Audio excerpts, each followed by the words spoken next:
اے لوگو جو ایمان لائے ہو، آپس میں ایک دوسرے کے مال باطل طریقوں سے نہ کھاؤ، لین دین ہونا چاہیے آپس کی رضامندی سے، اور اپنے آپ کو قتل نہ کرو، یقین مانو کہ اللہ تمہارے اوپر مہربان ہے۔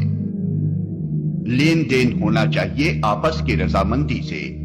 باطل طریقوں سے مراد وہ تمام طریقے ہیں جو خلاف حق ہوں اور شرعاً و اخلاقاً ناجائز ہوں۔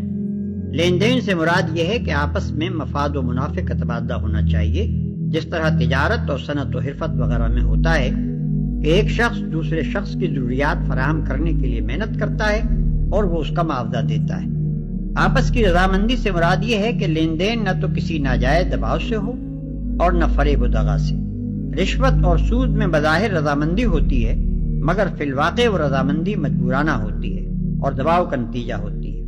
جوئے میں بھی بظاہر رضامندی ہوتی ہے، مگر در حقیقت جوئے میں حصہ لینے والا ہر شخص اس غلط امید پر رضامند ہوتا ہے کہ جیت اس کی ہوگی۔ ہارنے کے ارادے سے کوئی بھی راضی نہیں ہوتا۔ جال اور فریب کے کاروبار میں بھی بظاہر رضامندی ہوتی ہے، مگر اس غلط فہمی کی بنا پر ہوتی ہے کہ اندر جال و فریب نہیں ہے۔ اگر فریق ثانی کو معلوم ہو کہ تم اس سے جال یا فریب کر رہے ہو تو وہ ہرگز اس پر راضی نہ ہو۔ اور اپنے آپ کو قتل نہ کرو۔ یہ فقرہ پچھلے فقرے کا تتمہ بھی ہو سکتا ہے اور خود ایک مستقل فقرہ بھی۔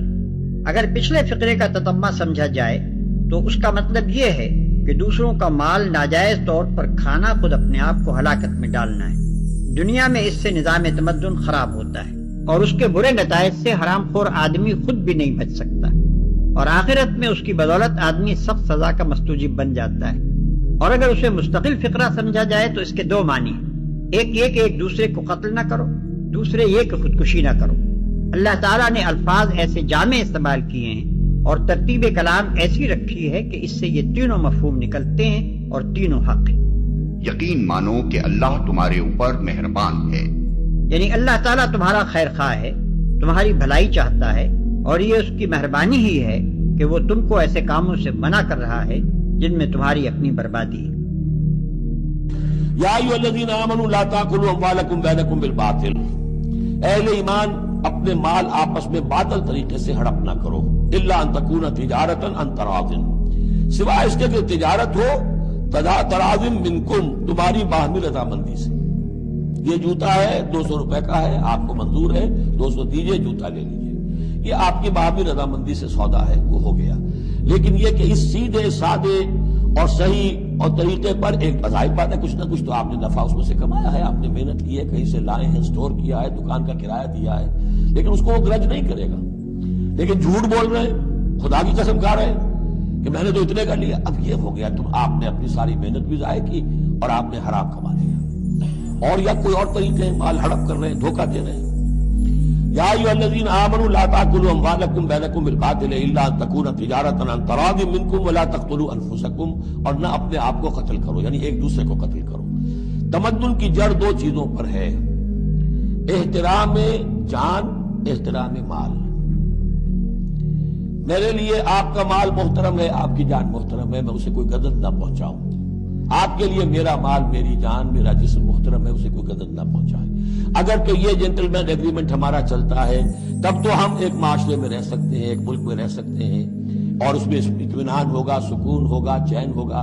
اور جہاں یہ دونوں احترام ختم ہو گئے، جان کا نہ مال کا، تو ظاہر بات ہے کہ پھر وہاں سکون کہاں سے آئے گا، اطمینان کہاں سے آئے گا، چین کہاں سے آئے گا۔ وَلَا تَقْتُلُوا أَنفُسَكُمْ إِنَّ اللَّهَ كَانَ بِكُمْ رَحِيمًا، یقیناً اللہ تعالی تم پر بہت ہی مہربان ہے۔ اور تم لوگ نہ تو آپس میں ایک دوسرے کے مال ناروا طریقے سے کھاؤ، اور نہ حاکموں کے آگے ان کو اس غرض کے لیے پیش کرو کہ تمہیں دوسرے کے مال کا کوئی حصہ قصداً ظالمانہ طریقے سے کھانے کا موقع مل جائے۔ اس آیت کا ایک مفہوم تو یہ ہے کہ حاکموں کو رشوت دے کر ناجائز فائدے اٹھانے کی کوشش نہ کرو، اور دوسرا مفہوم یہ ہے کہ جب تم خود جانتے ہو کہ مال دوسرے شخص کا ہے تو محض اس لیے کہ اس کے پاس اپنی ملکیت کا کوئی ثبوت نہیں ہے، یا اس بنا پر کہ کسی اینچ پینچ سے تم اس کو کھا سکتے ہو، اس کا مقدمہ عدالت میں نہ لے جاؤ۔ ہو سکتا ہے کہ حاکم عدالت روداد مقدمہ کے لحاظ سے وہ مال تم کو دلوا دے، مگر حاکم کا ایسا فیصلہ دراصل غلط بتائی ہوئی روداد سے دھوکہ کھا جانے کا نتیجہ ہوگا۔ اس لیے عدالت سے اس کی ملکیت کا حق حاصل کر لینے کے باوجود حقیقت میں تم اس کے جائز مالک نہ بن جاؤ گے، عند اللہ وہ تمہارے لیے حرام ہی رہے گا۔ یعنی میں بہرحال ایک انسان ہی تو ہوں، ہو سکتا ہے کہ تم ایک مقدمہ میرے پاس لاؤ اور تم میں سے ایک فریق دوسرے کی بنسبت زیادہ چرب زبان ہو اور اس کے دلائل سن کر میں اس کے حق میں فیصلہ کر دوں، مگر یہ سمجھ لو کہ اگر اس طرح اپنے کسی بھائی کے حق میں سے کوئی چیز تم نے میرے فیصلے کے ذریعے سے حاصل کی تو دراصل تم دوزخ کا ایک ٹکڑا حاصل کرو گے۔ وَلَا تَأْكُلُوا أَمْوَالَكُمْ بَيْنَكُمْ بِالْبَاطِلِ، اپنے مال آپس میں باطل طریقوں سے ہڑپ نہ کرو۔ وَتُدْلُوا بِهَا إِلَى الْحُكَّامِ، اور اپنے مال کو ذریعہ نہ بناؤ حکام تک پہنچنے کا۔ لِتَأْكُلُوا فَرِيقًا مِنْ أَمْوَالِ النَّاسِ بِالْإِثْمِ، تاکہ تم لوگوں کے مال کو ہڑپ کر سکو گناہ کے ساتھ، وَأَنْتُمْ تَعْلَمُونَ، اور تم اس کو جانتے بوجھتے کر رہے ہو۔ جو شخص اس معیار سے تو اس سے باز آ گیا وہ ہے متقی۔ یہ لسٹ پر ٹیسٹ ہے، ورنہ نمازوں کی تعداد، روزوں کی تعداد اور حرام کھانا تو تقویٰ نہیں۔ یہ میں حیران ہوتا ہوں کہ اب اس پر کبھی غور نہیں کیا ہے لوگوں نے کہ یہ آیت کہاں سے آ گئی درمیان میں۔ روزے کے احکام اور اس کے بعد قتال کے احکام بھی شروع ہوں گے، حج کے احکام شروع ہوں گے، یہ بیچ میں آیت۔ واقعہ یہ ہے کہ جیسے روزے کی حکمت کا نقطہ عروج کیا ہے، فَإِذَا سَأَلَكَ عِبَادِي عَنِّي فَإِنِّي قَرِيبٌ، روح انسانی میں ایک طلب پیدا ہو جائے تقرب اللہ کی۔ اسی طرح احکام صوم میں جو کلائمیکس ہے وہ یہ ہے، وَلَا تَأْكُلُوا أَمْوَالَكُمْ بَيْنَكُمْ بِالْبَاطِلِ وَتُدْلُوا بِهَا إِلَى الْحُكَّامِ لِتَأْكُلُوا فَرِيقًا مِنْ أَمْوَالِ النَّاسِ بِالْإِثْمِ وَأَنْتُمْ تَعْلَمُونَ۔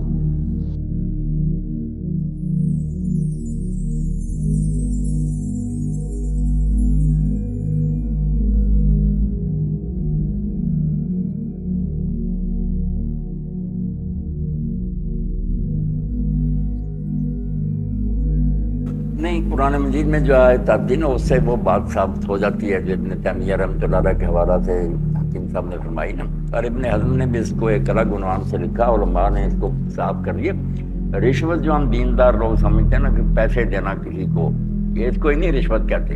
جو آپ نے فرمایا نا کہ اگر حق ہی نہیں مل رہا، ظالم معاشرہ نہیں حق دیتے، ہونا حق چاہیے، یہ نہیں کہ کسی کا حق آپ دبانے کے لیے، یا آپ پر ظلم ہو رہا اس ظلم کو دفع کرنے کے لیے، ان دونوں صورتوں میں جو آپ دیتے ہیں نا وہ انشاءاللہ آپ کا صدقہ شمار ہوگا۔ لینے والے پلیت جو ہے نا وہ بھگتتے پھریں گے۔ خود ابن مسعود رضی اللہ عنہ اسی طرح سپاہی انہوں نے حبشہ میں پکڑ لیا، ناجائز تنگ کر، انہوں نے 2 درہم دیے، جان چھڑا لی۔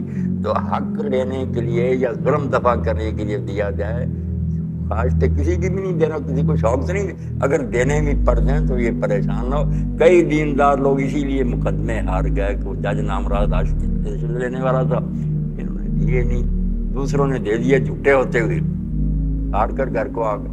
میں نے کہا یار آپ کو شریعت نے یہ کب کہا تھا آپ اس حرامی کو دیتے؟ وہ خنزیر کھاتا تھا تو کھاتا رہتا، آپ اپنا حق تو نہ ضائع کر۔ علماء فقہاء جو ہے اللہ ان پر رحمت کرے، وہ سب جانتے۔ قرآن نے کیا کہا؟ تدلوا بہا الی الحکام لتاکلوا فریقا من اموال الناس بالباطل۔ اس طرح حاکموں کو اپنے ساتھ گانٹنا کہ لوگوں کے مال ناجائز کھاؤ، یہ ہے حرام۔ اپنا ہی نہیں حق مل رہا یا اپنے سے ظلم دفع نہیں ہوتا تو یہ کوئی بات نہیں۔ مولانا ہمیں ایک بھائی نے سوال بھیجا ہے کہ آج کل ایسا ہوتا ہے کہ کسی جگہ بجلی اور گیس کی ضرورت ہو تو بندہ درخواست بھی دیتا ہے، گورنمنٹ کے پیسے بھی جمع کرواتا ہے، پھر اہلکار کنیکشن دینے کے بھی کچھ چڑھاوے چڑھواتے ہیں۔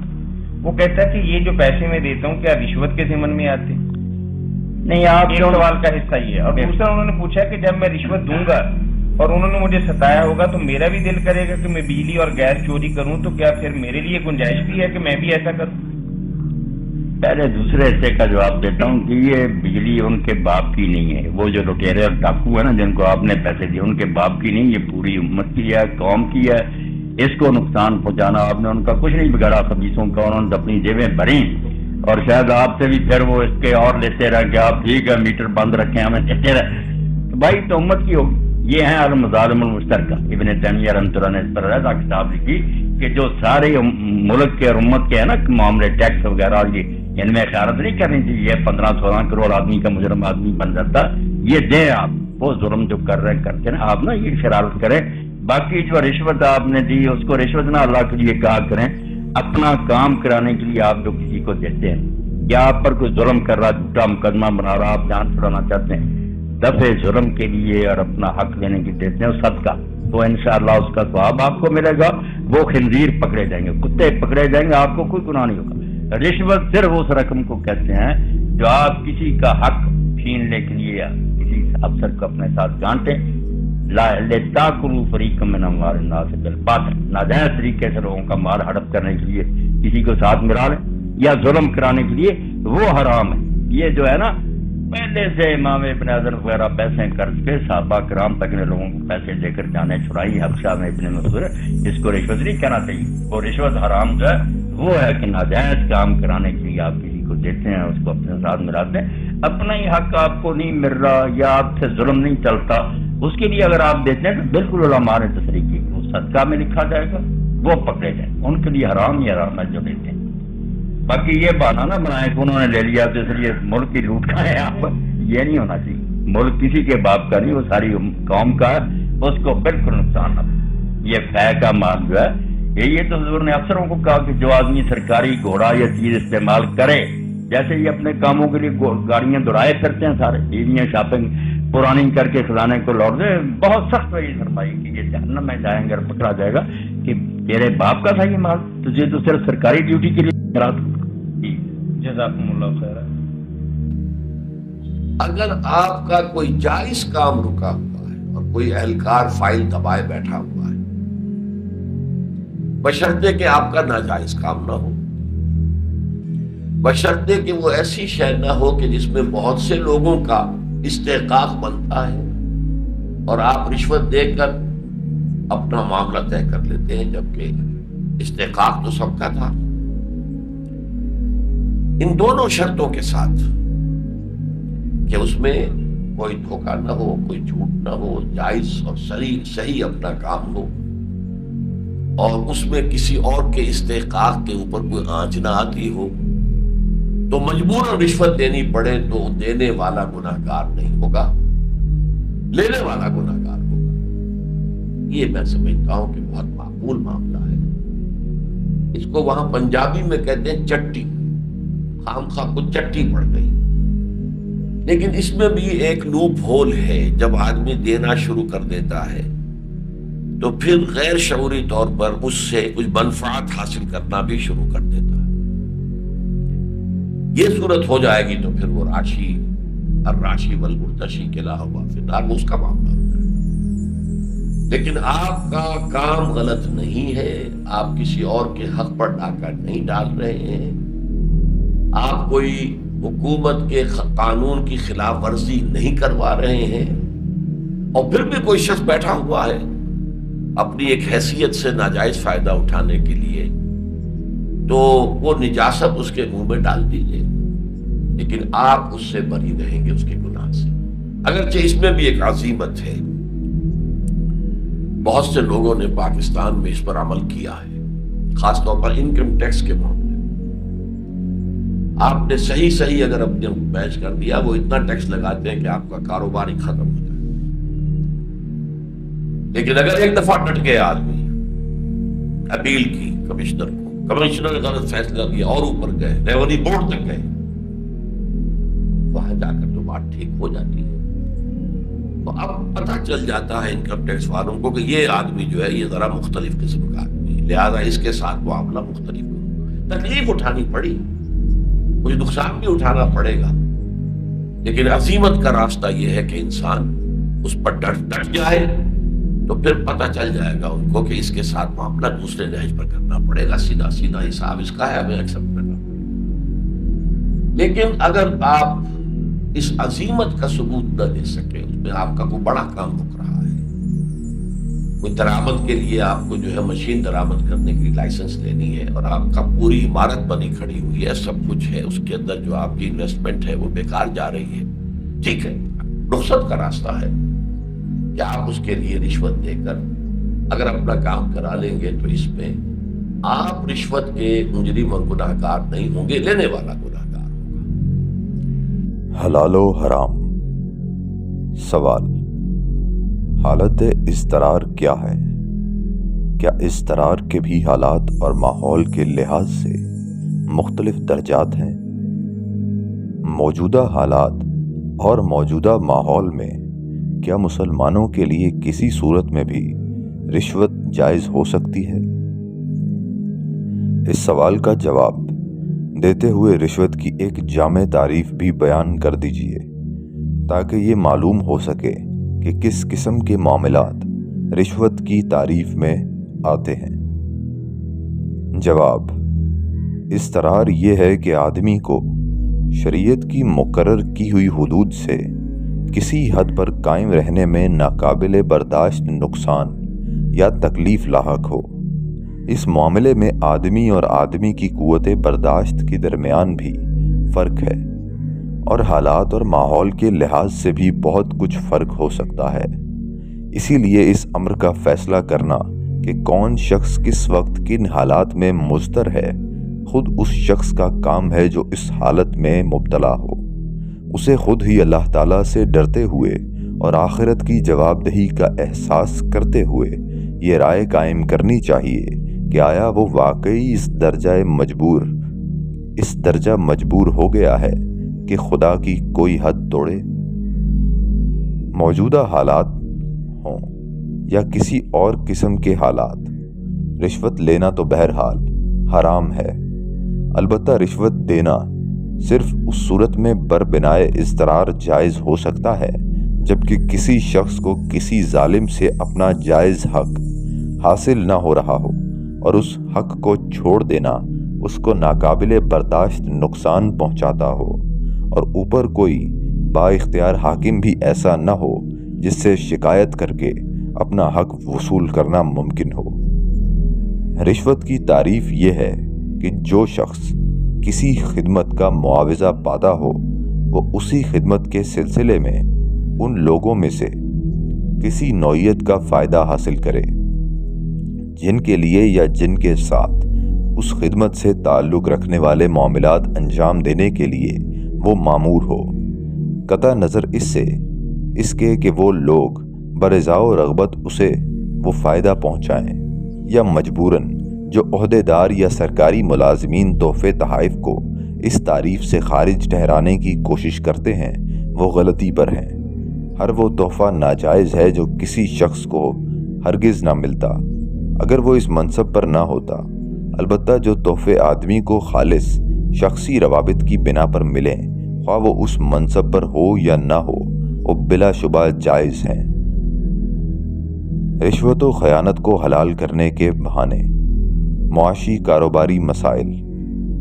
سوال: سرکاری اہلکاروں کو جو نذرانے اور ہدیے اور تحفے ان کی طلب اور جبر و اکراہ کے بغیر کاروباری لوگ اپنی خوشی سے دیتے ہیں، انہیں ملازمت پیشہ حضرات بالعموم جائز سمجھتے ہیں اور کہتے ہیں کہ یہ رشوت کی تعریف میں نہیں آتا، اس لیے یہ حلال ہونا چاہیے۔ اسی طرح سرکاری ملازموں کے تصرف میں جو سرکاری مال ہوتا ہے اسے بھی ذاتی ضرورتوں میں استعمال کرنا یہ لوگ جائز سمجھتے ہیں۔ میں اپنے حلقہ ملاقات میں اس گروہ کے لوگوں کو سمجھانے کی کوشش کرتا ہوں مگر میری باتوں سے ان کا اطمینان نہیں ہوتا۔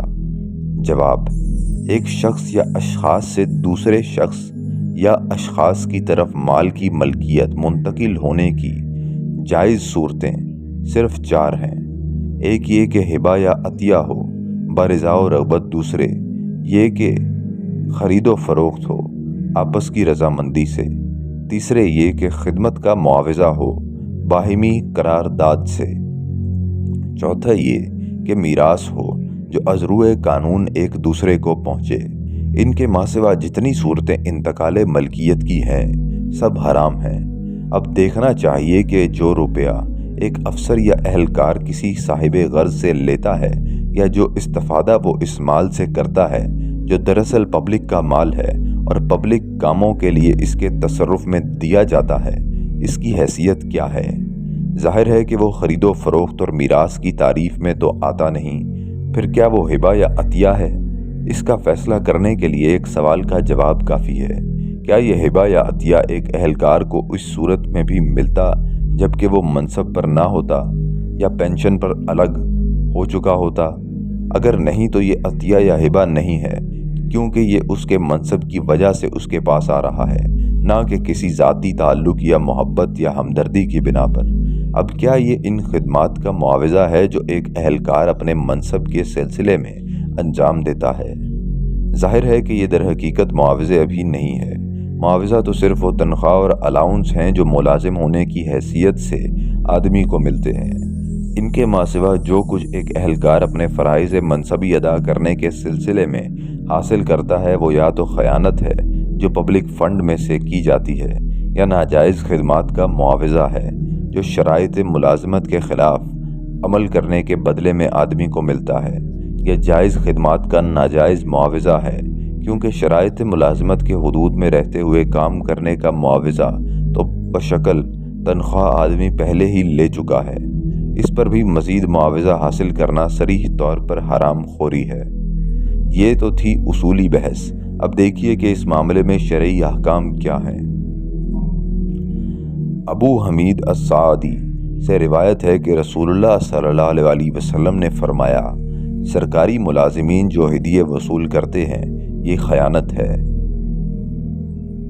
انہی ابو حمید کا بیان ہے کہ رسول اللہ صلی اللہ علیہ وسلم نے ابن الدبیہ نامی ایک شخص کو قبیلہ ازد پر عامل بنا کر بھیجا۔ جب وہ وہاں سے سرکاری مال لے کر پلٹا تو بیت المال میں داخل کرتے وقت اس نے کہا کہ یہ تو ہے سرکاری مال اور یہ ہدیہ ہے جو مجھے دیا گیا ہے۔ اس پر حضور اکرم صلی اللہ علیہ وسلم نے ایک خطبہ دیا اور اس میں حمد و ثنا کے بعد فرمایا، میں تم میں سے ایک شخص کو اس حکومت کے کام میں جو اللہ نے میرے سپرد کی ہے عامل بنا کر بھیجتا ہوں، تو وہ آ کر مجھ سے کہتا ہے کہ یہ تو ہے سرکاری مال اور یہ ہدیہ ہے جو مجھے دیا گیا ہے۔ اگر یہ سچ ہے کہ لوگ خود ہدیے دیتے ہیں تو کیوں نہ وہ اپنے ابا اور اماں کے گھر بیٹھا رہے کہ اس کے ہدیے اسے وہیں پہنچتے رہیں۔ بریدہ سے روایت ہے کہ نبی کریم صلی اللہ علیہ وسلم نے فرمایا، جس شخص کو ہم کسی سرکاری خدمت پر مقرر کریں اور اسے اس کام کی تنخواہ دیں، وہ اگر اس تنخواہ کے بعد اور کچھ وصول کرے تو یہ خیانت ہے۔ رویفہ بن ثابت انصاری کہتے ہیں کہ نبی کریم صلی اللہ علیہ وسلم نے فرمایا کہ جو شخص اللہ اور یوم آخرت پر ایمان رکھتا ہو وہ یہ حرکت نہ کرے کہ مسلمان کے فے یعنی پبلک کے مال میں سے ایک جانور کی سواری لیتا رہے اور جب وہ بیکار ہو جائے تو اسے پھر سرکاری استبل میں داخل کر دے، اور جو شخص اللہ اور یوم آخرت پر ایمان رکھتا ہو اس کا یہ کام بھی نہیں ہے کہ مسلمانوں کے فے میں سے ایک کپڑا برتے اور جب وہ پرانا ہو جائے تو اسے واپس کر دے۔ عبداللہ بن عمرو سے روایت ہے کہ رسول اللہ صلی اللہ علیہ وسلم نے رشوت دینے والے اور لینے والے دونوں پر لعنت فرمائی ہے۔ عدی بن عمیرہ القندی کہتے ہیں کہ رسول اللہ صلی اللہ علیہ وسلم نے فرمایا، لوگوں جو شخص ہماری حکومت میں کسی خدمت پر مقرر کیا گیا اور اس نے ایک تاگا یا اس سے بھی حقیر تر کوئی چیز ہم سے چھپا کر استعمال کی تو یہ خیانت ہے، جس کا بوجھ اٹھائے ہوئے وہ قیامت کے روز حاضر ہوگا۔ یہ ہیں اس مسئلے میں نبی کریم صلی اللہ علیہ وسلم کے ارشادات، اور یہ اپنے مدعے میں اتنے واضح ہیں کہ ان پر کسی تشریح و توضیح کے اضافے کی ضرورت نہیں۔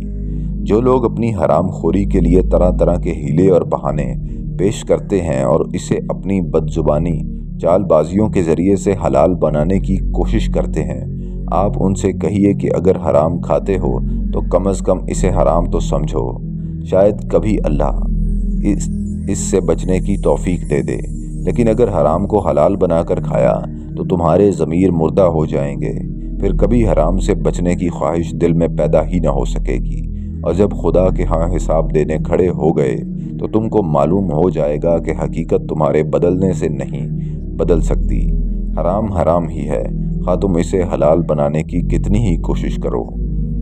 پھر لوگوں سے کہیے کہ خدا اور آخرت اور حساب اور جزا و سزا یہ سب تمہارے نزدیک محض افسانہ ہی افسانہ ہے، تب تو حلال اور حرام کی بحث فضول ہے۔ جانوروں کی طرح جس کھیت میں ہریالی نظر آئے اس میں گھس جاؤ اور جائز و ناجائز کی بحث کے بغیر کھاؤ جتنا کھایا جائے، لیکن اگر تمہیں یقین ہے کہ اوپر کوئی خدا بھی ہے اور کبھی اس کے سامنے جا کر حساب بھی دینا ہے تو ذرا اس بات پر بھی غور کر لو کہ آخر یہ حرام کی کمائی کس کے لیے کرتے ہو؟ کیا اپنے جسم و جان کی پرورش کے لیے؟ مگر یہ جسم و جان تو اس خدمت پر تمہارے احسان مند نہ ہوں گے، بلکہ تمہارے خلاف خدا کے ہاں الٹا استغاثہ کریں گے کہ تو نے ہمیں اس ظالم کی امانت میں دیا تھا اور اس نے ہمیں حرام کھلا کھلا کر پرورش کیا۔ پھر کیا بیوی بچوں کے لیے کرتے ہو؟ مگر یہ بھی قیامت کے روز تمہارے دشمن ہوں گے اور تم پر الٹا الزام رکھیں گے کہ یہ ظالم خود بھی بگڑا اور ہمیں بھی بگاڑ دیا۔ پھر آخر یہ عذاب الہی کے خطرے میں اپنے آپ کو کس لیے ڈال رہے ہو؟ کون ہے جو اس ناجائز خدمت پر تمہارے احسان مند ہوگا؟ کس سے اس بیجا سعی پر صلہ کی توقع رکھتے ہو؟ وہ غیر الہی نظام حکومت جس کے ایک جز کی حیثیت سے آپ لوگ کام کر رہے ہیں بجائے خود ناپاک ہے۔ اس کی حیثیت بالکل خنزیر کے نظام جسمانی کی سی ہے، اس کی بوٹی بوٹی اور رگ رگ میں حرام سرائیت کیے ہوئے ہے۔ اس کے کل پرزے بن کر آپ لوگ پہلے ہی گناہ عظیم میں مبتلا ہیں، اب اس پر خیانت اور رشوت اور باطل طریقوں کے ارتکاب کا اضافہ کر کے اپنے آپ کو کیوں مزید خطرے میں ڈالتے ہیں؟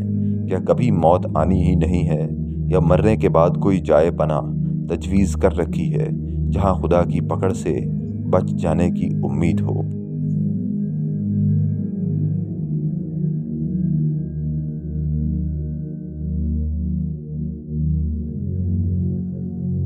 عدیل اکرم صاحب پوچھتے ہیں، بتا دیجئے کہ ایک آدمی پہلے رشوت لیتا تھا، اب توبہ کرنا چاہتا ہے، کیا اسے وہ سارا پیسہ لوگوں کو واپس کرنا پڑے گا، یہ اتنا ہی کافی ہے کہ وہ ماضی کے افعال سے توبہ کر لے اور مستقبل میں اجتناب کر لے؟